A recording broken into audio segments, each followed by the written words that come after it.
Hello everyone, welcome back to my channel. Episode 5 की शुरुआत में जब कांगबे सो के उठता है, वो देखता है कि वोल्जो उसके लिए खाना बना रही है। वो इमोशनल हो जाता है। वो काफ़ी टच्ड फील करता है क्योंकि ये पहली बार था जब कोई उसके लिए उसके घर पे खाना बना रहा था। कांगबे को होश में देख वोल्जो उसे खाना खा के दवा लेने बोलती है क्योंकि उन्हें कल से वापस काम शुरू करना था। वोल्जो कांगबे को उसका फेवरेट डिश पूछती है तो कांगबे उसे बताता है कि उसे डम्पलिंग्स बहुत ज़्यादा पसंद है।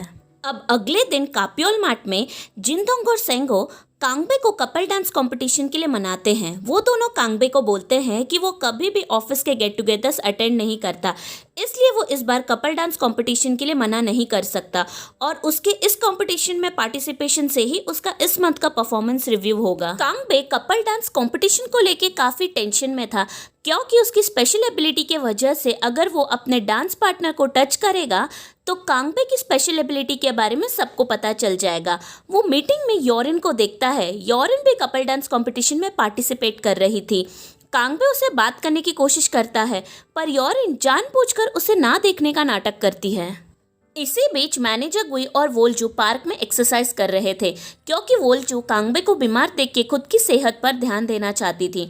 मैनेजर गुई थोड़ा जलस हो जाता है जब उसे पता चलता है कि पिछली रात वोल्जू ने कांगबे के लिए खाना बनाया था। वो वोल्जू को कंप्लेन करता है कि उसने उसके लिए तो कभी भी खाना नहीं बनाया, पर वोल्जू मैनेजर गुई की बात को टाल देती है। अब वो दोनों साइकिल राइड एंजॉय करके नाश्ता करने के लिए रुकते हैं। तभी चीफ योम वहां आते हैं। पहले तो चीफ योम उन दोनों का मजाक उड़ाते हैं, ये बोलते हुए कि क्या वो दोनों डेट पे है, पर वोल्जू चीफ योम पे गुस्सा करती है। अब चीफ योम मैनेजर गुई और वोल्जू को एक भटकती हुई आत्मा को ट्रैक करने के लिए मदद मांगते हैं। पहले तो वोल्जू मना कर देती है पर चीफ योम उसे बोलते हैं कि वो आत्मा अपने फैमिली को अलविदा कहना चाहती है।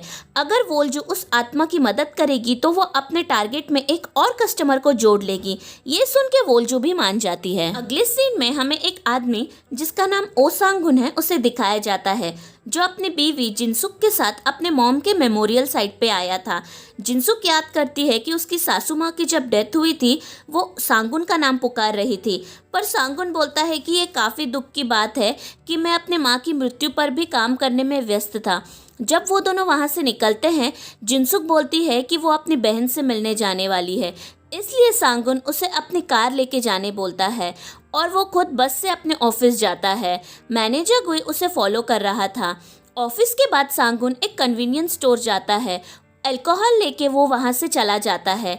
उसके वहाँ से जाने के बाद मैनेजर गुई कन्वीनियंस स्टोर के ओनर से सांगुन के बारे में पूछताछ करता है। अब मिस्टिक पॉपअप बार में वोल्जू कांगबे के लिए डम्पलिंग्स बना रही थी। जब कांगबे वहां आता है वो उसे बोलती है कि तुम्हें वापस इमोशनल होने की ज़रूरत नहीं है, मैं ये डम्पलिंग्स मेरे लिए बना रही हूँ। पर कांगबे को उसके कोई भी बात पे ध्यान नहीं था और वो टेंशन में भी था। वोल्जू उसको उसके टेंशन के बारे में पूछती है। कांगबे कपल डांस कंपटीशन के बारे में उसे बताता है और उसे चिंता थी कि उसके ऑफिस में उसकी स्पेशल एबिलिटी के बारे में सबको सब कुछ पता चल जाएगा और योरिन भी उसके साथ कपल डांस कंपटीशन करने के लिए मान नहीं रही थी। अब वोल्जो कांगबे को अपने अगले मिशन के बारे में बताती है कि उन्हें एक आत्मा को अपनी फैमिली को आखिरी गुड बाय बोलने के लिए मदद करना है। उसी वक्त सांगुन उनके रेस्टोरेंट में डम्पलिंग्स का मेनू देख के अंदर आता है। वो जब डम्पलिंग्स खाता है वो बोलता है कि उसकी बीवी श्रिम्प के डम्पलिंग्स बहुत टेस्टी बनाती है। वोल्जू कांगबे को इशारा करके सांगुन को टच करने बोलती है, पर जब कांगबे उन्हें टच करता है उसकी स्पेशल एबिलिटी सांगुन पर असर नहीं करती।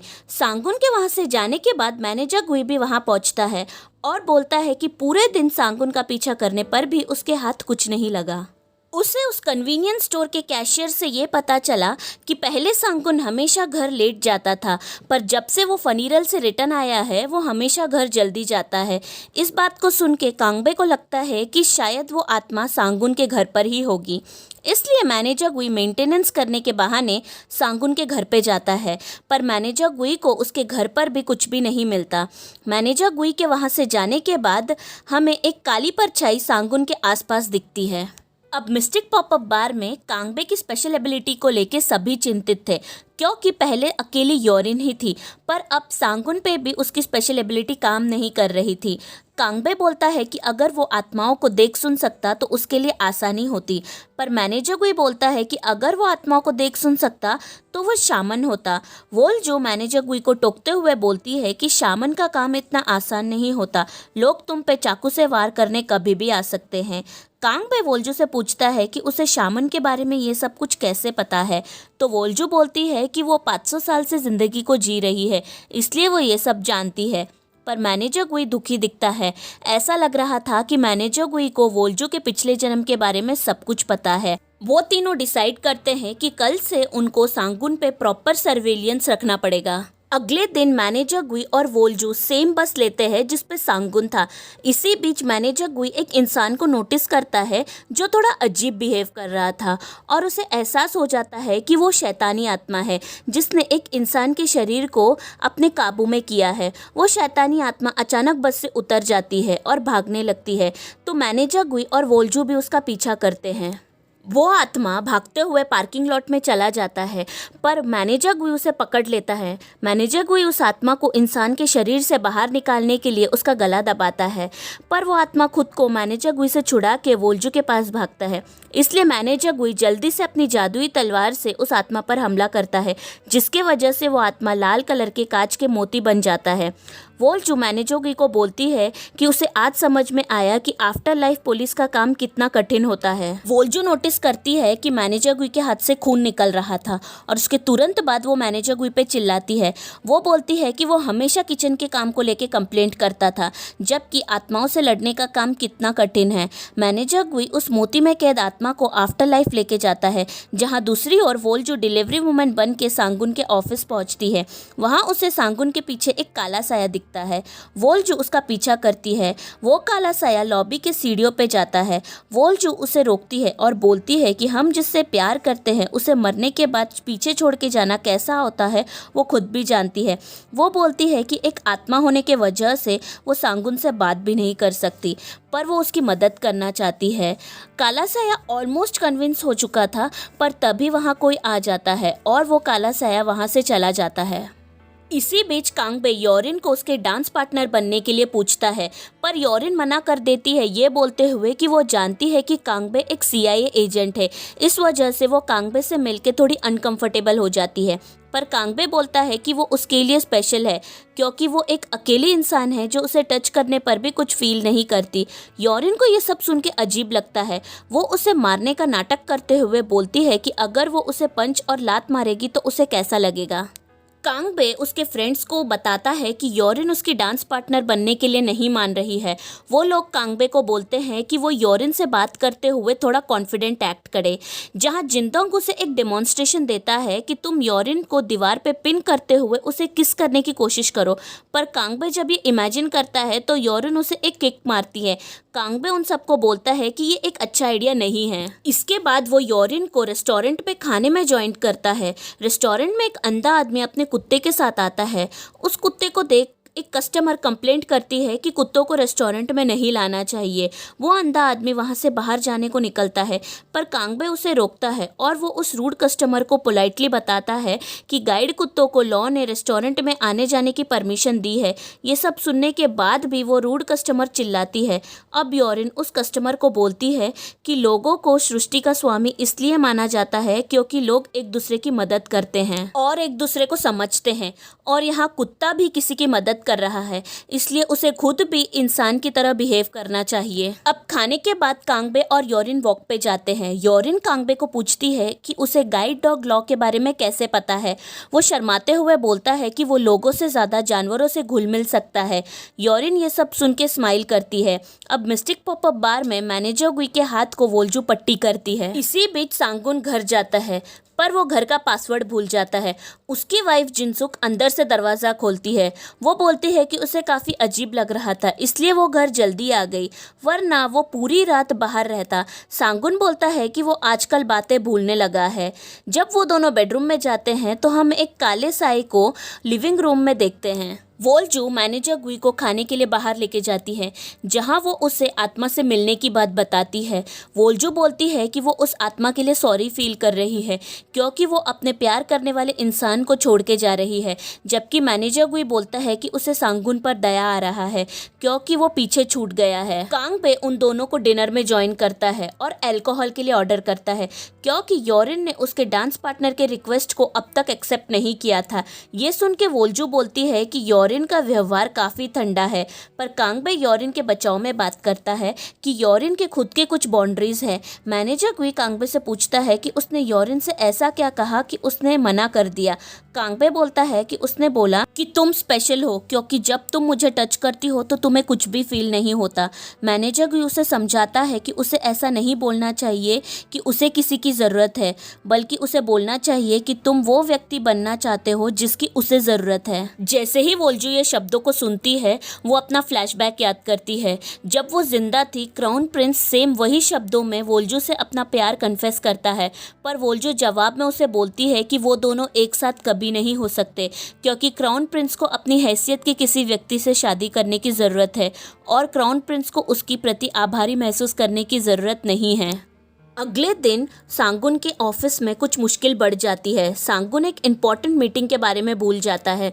सांगुन का बॉस उसे बोलता है कि उसे खुद अपने जॉब से रिज़ाइन करना चाहिए, नहीं तो कंपनी जल्द ही कुछ एम्प्लॉयज़ को निकालने वाली है जिसमें उसका भी नाम है। सांगुन अपने जॉब को बनाए रखने के लिए अपने बॉस से आर्ग्यू करता है, जबकि उसका बॉस उसे बोलता है कि कुछ दिनों से वो काफ़ी अजीब बिहेव कर रहा है और वो जो भी रिपोर्ट्स बना रहा है वो भी सारे गलत है। पर सांगुन बोलता है कि उसे फाइनली थोड़े पैसे बचाए अपनी बीवी को ट्रिप में भेजने के लिए, इसलिए इस वक्त वो अपने जॉब को नहीं खोना चाहता। उसका बॉस बोलता है कि उन्हें लगा था कि इतने दिनों से सांगुन शॉक में था अपनी बीवी के अचानक मौत होने से, पर अब उन्हें लगता है कि उसे किसी साइकेट्रिस्ट की ज़रूरत है। सांगुन पहले तो उसकी बीवी की मौत का न्यूज़ नहीं मानता, पर बाद में उसे याद आता है कि हाल ही में उसकी बीवी की मौत हो गई है और सांगुन को खुद भी वस्कुलर डिमेंटिया यानी भूलने की बीमारी हुई है। जैसे ही सांगुन घर पहुंचता है, उसे उसकी बीवी उसके घर के किचन में दिखती है, पर जैसे ही वो डम्पलिंग्स खाता है उसकी बीवी गायब हो जाती है और सांगुन की आंखें दुख के आंसू से भर जाते हैं और हमें दिखाया जाता है कि उसका पीछा करने वाला साया उसकी पत्नी थी। जैसे ही वो वहाँ से बाहर निकलती है, उसका इंतज़ार बाहर मैनेजर गुई कर रहा था। अब मिस्टिक पॉपअप बार में वोल्जू और मैनेजर गुई आत्मा जिनसुक से बात करते हैं।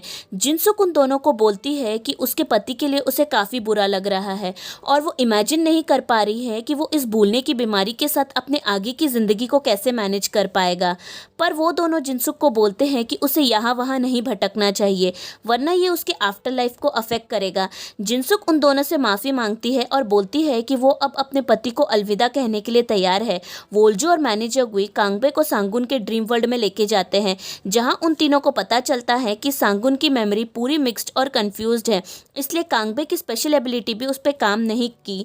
उन सब यादों में से उन्हें एक क्लियर मेमोरी मिलती है जिसका उन लोग यूज़ करते हैं, जहां हम देखते हैं कि ड्रीम वर्ल्ड में जिनसुक और सांगुन पार्क में चल रहे थे। जिनसुक कहती है कि वो सांगुन के साथ लाइफ शेयर करके काफ़ी खुश है, पर आज उनके साथ का आखिरी दिन है। सांगुन जिनसुक की मौत का जिम्मेदार खुद को मानता है, ये बोलते हुए कि उसे जिनसुक को उस ट्रिप पे नहीं भेजना चाहिए था, पर जिनसुक उसे ऐसा करने से मना करती है। वो बोलती है कि उसे अपनी बीमारी को भी स्वीकार करना चाहिए और उसका इलाज करवा लेना चाहिए। सांगुन मान जाता है, पर वो बोलता है कि उसे डर है कि कहीं वो उसके बारे में भी सब कुछ ना भूल जाए।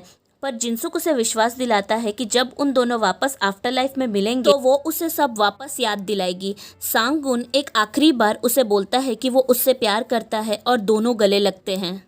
अब अगले दिन कापियोल मार्ट में योरिन एक कस्टमर को अल्कोहल की चोरी करते हुए नोटिस करती है। हालांकि जब वो उस कस्टमर को कन्फ्रंट करती है, न जाने कैसे उसका बैग पूरा खाली था, वो कस्टमर बहुत गुस्सा हो जाता है और वो योरिन को अपने घुटने पे गिर के उससे माफ़ी मांगने की मांग करता है। अब ना चाहते हुए भी योरिन जब अपने घुटनों पे गिरने ही वाली होती है, कांगबे उसे रोकता है और वो उस कस्टमर को टच करते हुए उससे सच पूछता है कि वो सारे अल्कोहल जो उसने चुराए हैं वो कहाँ है, और कांगबे की स्पेशल एबिलिटी की वजह से वो सच कबूल करता है। वो बोलता है कि वो अकेले नहीं है, उसका एक साथीदार है और उसने अपना बैग उस साथीदार के साथ एक्सचेंज किया है और उसका साथीदार भी पकड़ा जाता है।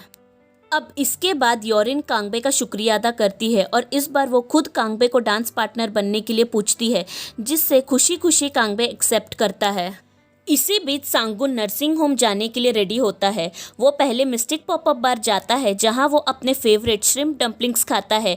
वोल्जू नोटिस करती है कि सांगुन थोड़ा खुश दिख रहा है। सांगुन बोलता है कि वो अपने दोस्त जो यांगप्योंग में रहता है वो भी वहीं रहने जा रहा है और उसका बेटा भी जल्द ही कोरिया आने वाला है। फिर वो थोड़ा दुखी होकर बोलता है कि उसकी बीवी की मौत हो चुकी है। वो थोड़ा इमोशनल होकर श्रिम्प डम्पलिंग्स खाता है। उसे उसके टेस्ट कुछ जाना पहचाना लगता है, पर उसे कुछ भी याद नहीं आता। मैनेजर गुई सांगुन को यांगप्योंग तक लिफ्ट देने की बात करता है, ये बोलते हुए कि वो भी वही रास्ते जा रहा है। उन दोनों के वहां से जाने के बाद जिनसुक वोल्जू को थैंक यू बोलती है। वो बोलती है कि वो अब अपने पति को ठीक से खाते हुए देख काफ़ी अच्छा महसूस कर रही है और वो वोल्जू के ही वजह से अपने पति को ठीक तरीके से गुड बाय बोल पाई। वो वोल्जू को बोलती है कि भले ही तुम बाहर से काफ़ी सख्त बनने का एक्टिंग कर रही हो, पर वो देख पा रही थी कि वो अंदर से कितनी अकेली है और वो आशा करती है कि एक दिन जब वो आफ्टर लाइफ जाएगी तो वो भी अपने उस व्यक्ति से मिल पाएगी जिसे वो प्यार करती है और जिसे उसने पीछे छोड़ दिया है। ये सब बोल के जिनसुक चीफ योम के साथ आफ्टर लाइफ चली जाती है। एपिसोड 5 का अंत एक फ्लैशबैक के साथ होता है जहां क्राउन प्रिंस एक रिंग के साथ वोल्जू का इंतजार कर रहा था। ये वही रात था जब वोल्जू की मां ने उसे उस शहर को छोड़ के जाने बोला था। वही वोल्जू क्राउन प्रिंस को दूर से देख के दिल में सोचती है कि उसे बिना बताए वहां से जाने के लिए काश क्राउन प्रिंस उसे माफ़ कर दे। वो बोलती है कि अगर सच में भाग्य मौजूद है तो हम निश्चिंत रूप से फिर मिलेंगे और वो मुड़ के वहाँ से दूर चली जाती है। अब वोल्जू के पीछे एक आदमी दिखता है जो बहुत गुस्से में था। कैसा लगा आपको ये एपिसोड, मुझे कमेंट सेक्शन में लिख के ज़रूर बताइएगा। तो मैं मिलती हूँ आपसे अपने अगले वीडियो में। तब तक के लिए bye bye and take care.